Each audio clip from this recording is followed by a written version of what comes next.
Hello, and welcome once again to Hoosier History, Legends, and Heroes. We're going back once again to the Civil War. Indiana sent thousands of her sons to defend the Union during the war, and they fought in different states, such as Georgia, Tennessee, and Virginia. But I'll be telling you about a time when the war came to Indiana. We're going back to July of 1863, 160 years ago, when a Confederate general led a raid of 1,000 miles that started in Kentucky, came up into Indiana, and ended in Ohio. Let me introduce you to John Hunt Morgan. He was born on June 1st, 1825 in Huntsville, Alabama, to Calvin and Henrietta Morgan. His maternal grandfather was John Wesley Hunt, an early founder of Lexington, Kentucky, and one of the first millionaires west of the Allegheny Mountains. John's father Calvin lost his Huntsville, Alabama home and would move the family to Lexington in 1831 to work for his father-in-law. In 1846, John enlisted in the U.S. Army as a cavalry private during the Mexican-American War.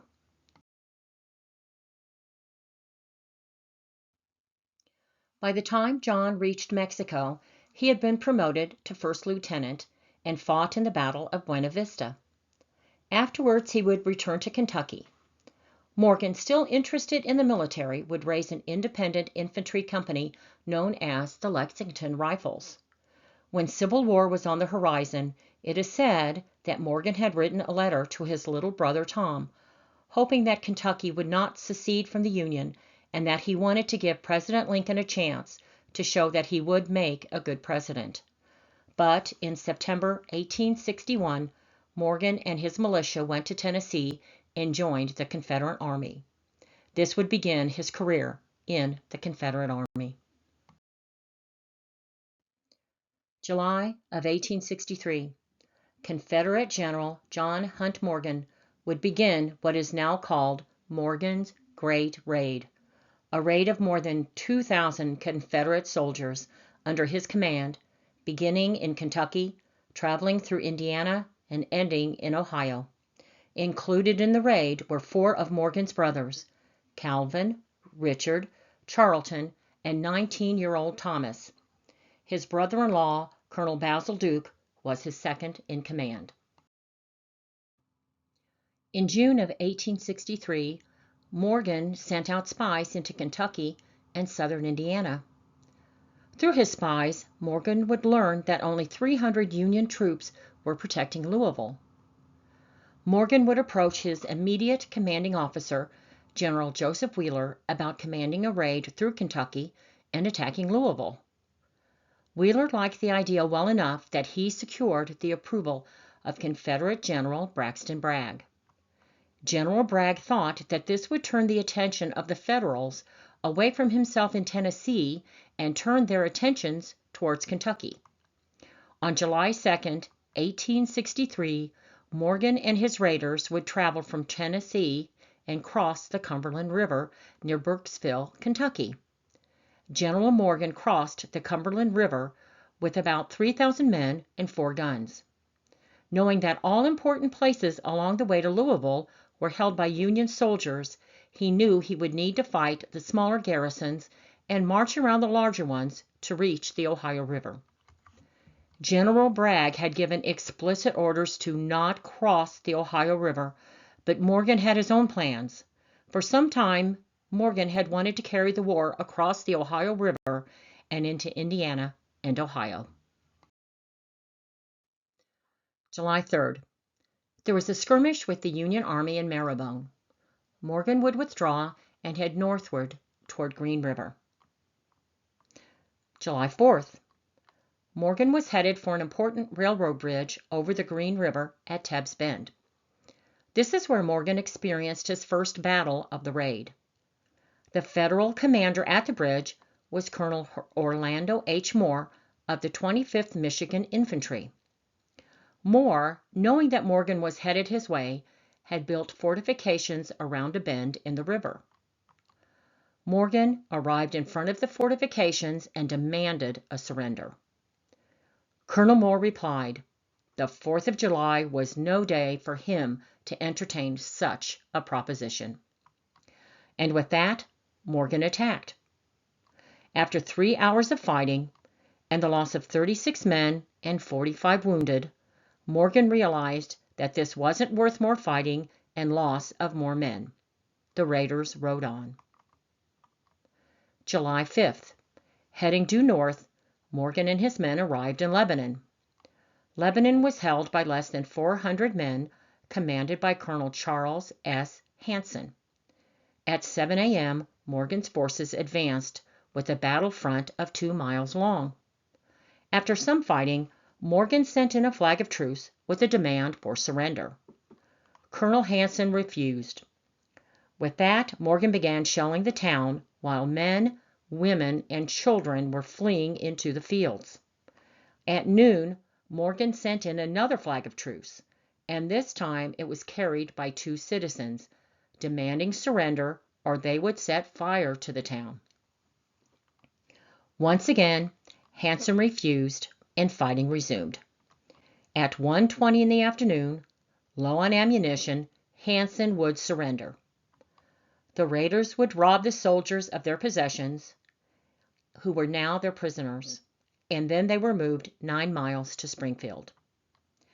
The Federals had lost 3 men and 16 were wounded. Afterwards, the locals picked up 29 Confederate dead and later found another 22.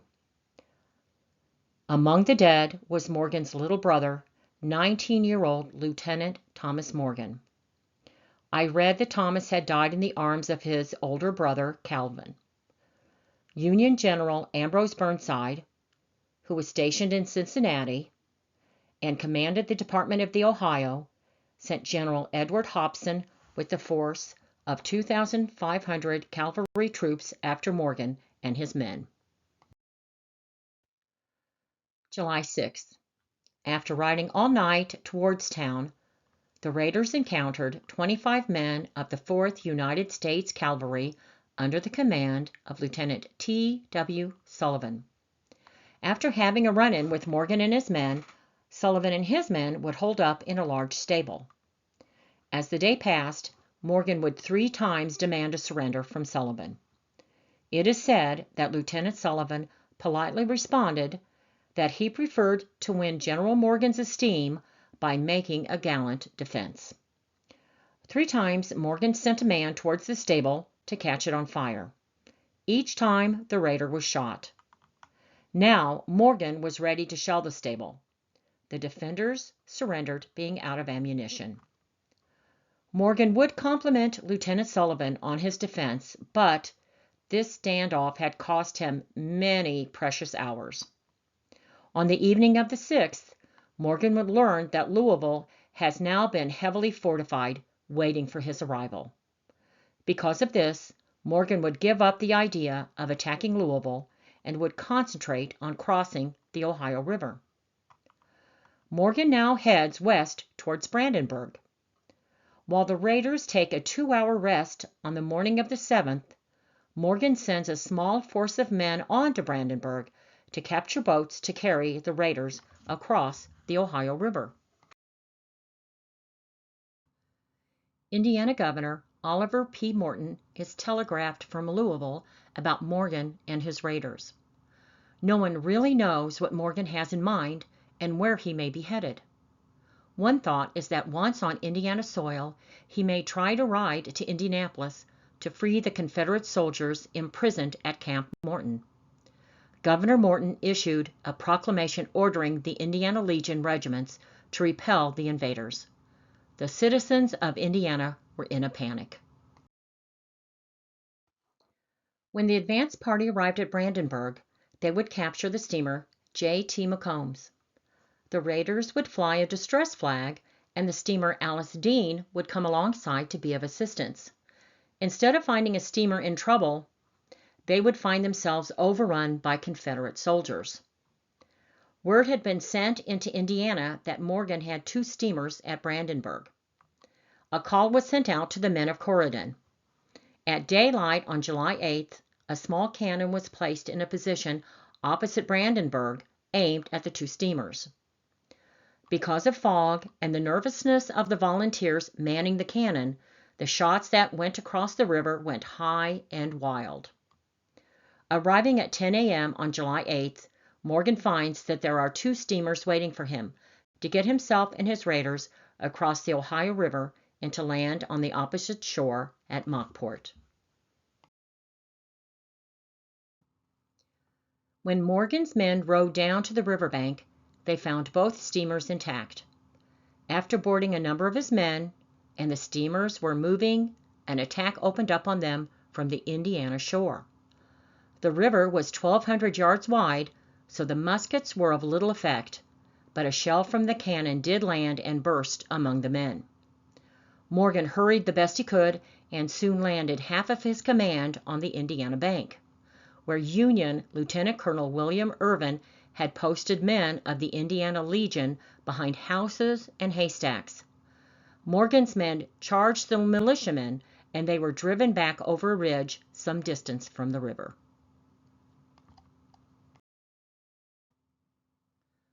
While Morgan is on the Indiana shore, he watches as U.S. steamer Springfield, fitted with 3 guns, sailed towards Brandenburg and attacked the rebels still on the Kentucky side of the river. The Confederate artillery was still on the Kentucky side, and the soldiers positioned it towards the river, and they fired back at the Springfield. Morgan watched the artillery duel that was now active and knew that the situation was critical. His command was divided, with the river separating them. Much to his relief, the steamer sailed away at the end of an hour. Getting the rest of Morgan's men across the Ohio resumed at once. But in another hour, the steamer returned with help. This time, there was a transport with 500 militia from Louisville aboard. They started firing on each other, but when darkness fell and a mist on the river ended the fighting. By midnight, all of Morgan's men were across the river. The Alice Dean was set on fire, but the other boat was left to be claimed by her owner. 3 new Federal gunboats arrived at Brandenburg shortly after all of Morgan's men had crossed the river. By the time the gunboats arrived, Morgan's men had ridden off further into Indiana. By the time Union General Edward Hobson was able to get his command across the Ohio after Morgan and his men, Morgan had a 26-hour head start.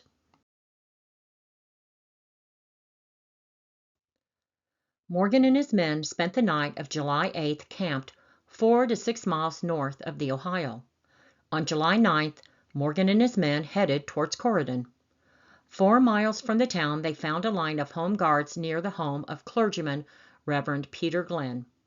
The rebels set fire to the Glenn's home and barn. When Reverend Glenn ran into his burning home to try to save some of his possessions, he was shot. As he lay dying, he saw that his son John was wounded. The home guard under Colonel Lewis Jordan fell back towards Corydon and formed a battle line behind a fence rail. 450 home guard stood their ground against 2,500 Confederate soldiers. The guide at the battleground historic site told me that the battle lasted only 15 minutes. I have also read that it lasted nearly 30 minutes. Whichever is correct, we need to remember the bravery that those men showed trying to defend their families and homes against such overwhelming odds. After losing several men, the home guard broke and rushed back to town, where they surrendered. The Battle of Corydon is officially recognized as a Civil War battle, and the only battle that happened in Indiana. Morgan's men confiscated the property of all men found with arms. Stores were broken into, and the soldiers celebrated in new shoes, hats, and shirts. Morgan levied tribute of $1,000 from each of the 3 millers of the town, but did accept $2,100 from the 3. $750 was taken from the town treasurer. The citizens of Corydon recognized among Morgan's raiders one young man who had recently spent several weeks in the town. He was one of Morgan's best spies. Morgan also confiscated the best horses that they found.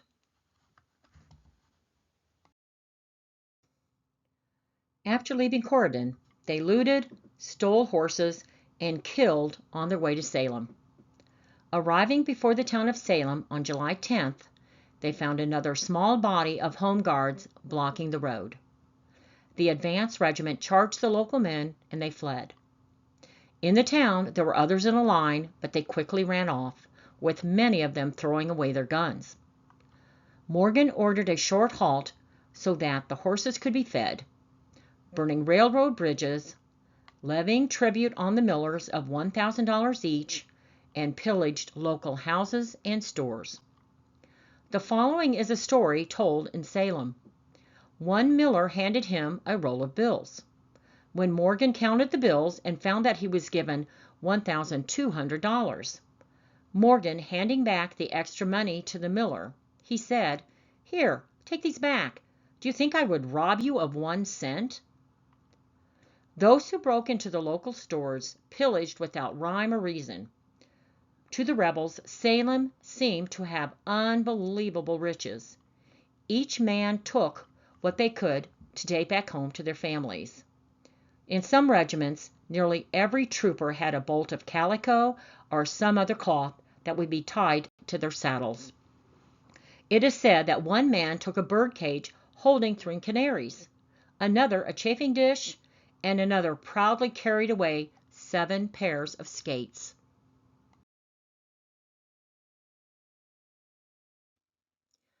Indiana women thought it would be in their best interest to feed the hungry soldiers over having to deal with starving ones. The soldiers ate their fill and would fill their saddlebags with what was left.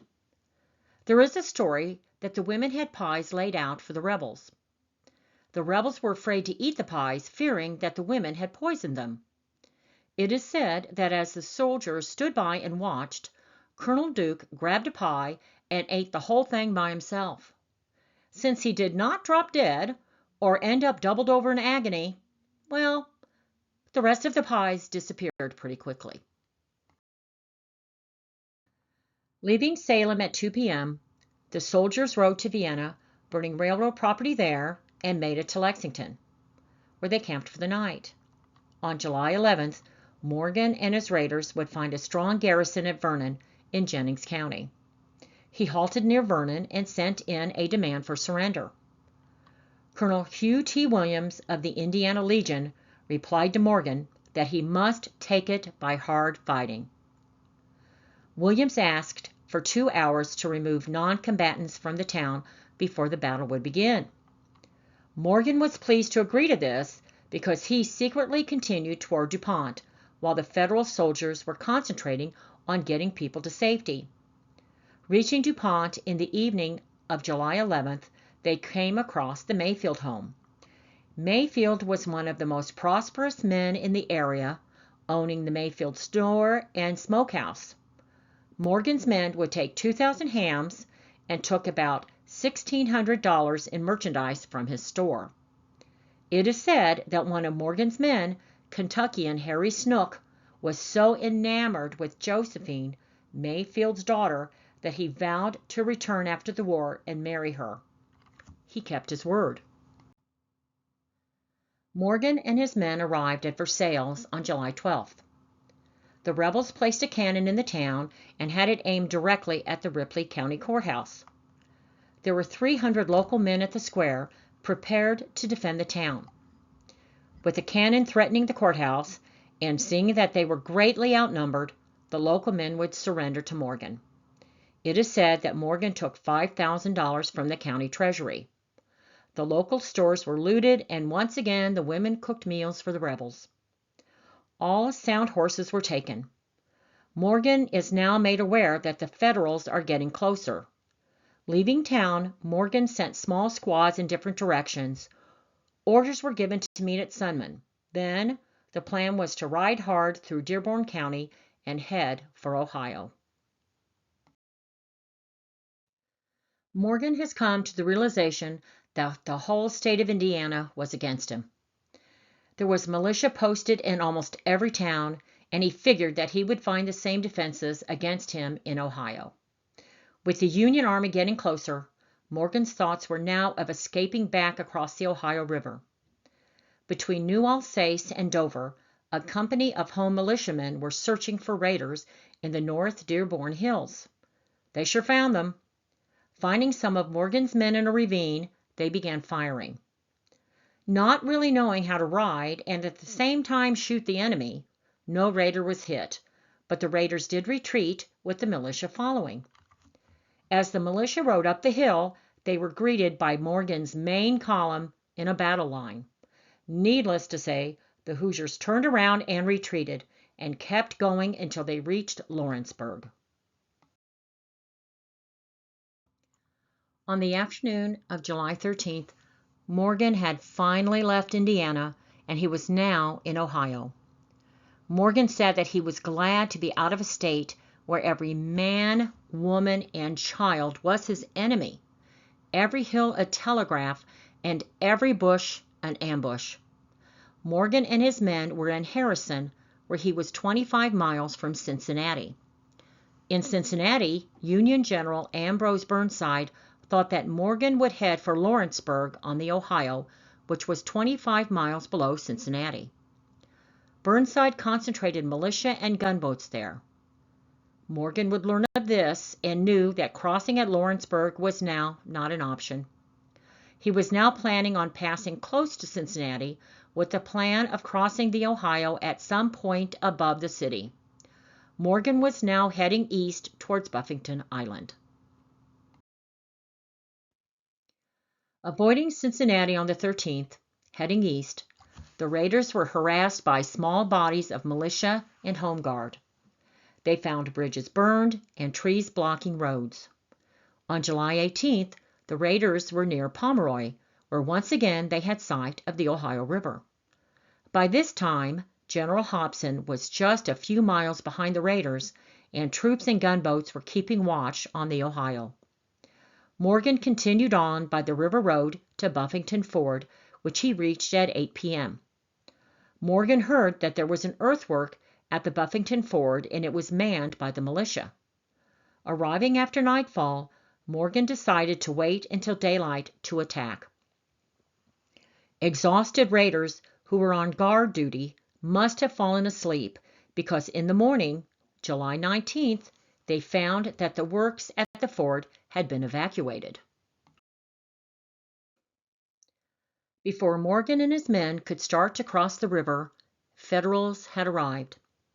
There were Union infantry and cavalry on the road from which Morgan had traveled. The Union command under General Henry Judah arrived at 5:30 a.m. A dense fog covered the river and valley. Judah with a small group of men were scouting out the area. They suddenly came upon 3 regiments of Morgan's men under the command of Colonel Duke. The raiders were dismounted and in line. Duke's men opened fire, killing 2 of Judah's men and mortally wounding a 3rd. Judah fell back to his main force. The Confederates followed and fighting continued. During the fight, a cavalry charge was made by a portion of the 5th Indiana Cavalry led by Lieutenant John O'Neill, which broke through Duke's lines. General Hobson's troops were riding hard for the river, came into the valley, and attacked Morgan's main force. 4 gunboats that had followed Morgan's course up the river ever since he crossed the Ohio River into Indiana. This put them in the right place at the right time. The boats started shelling into Morgan's men. With the gunboats firing, artillery fire from Judah's men, and Hobson flanking them, the Confederates knew crossing the river was out of the question and escape was their only option. The Federals would capture 700 of Morgan's men, including Colonel Duke. Morgan, with less than 2,000 men, escaped and headed north on the west side of the Ohio River.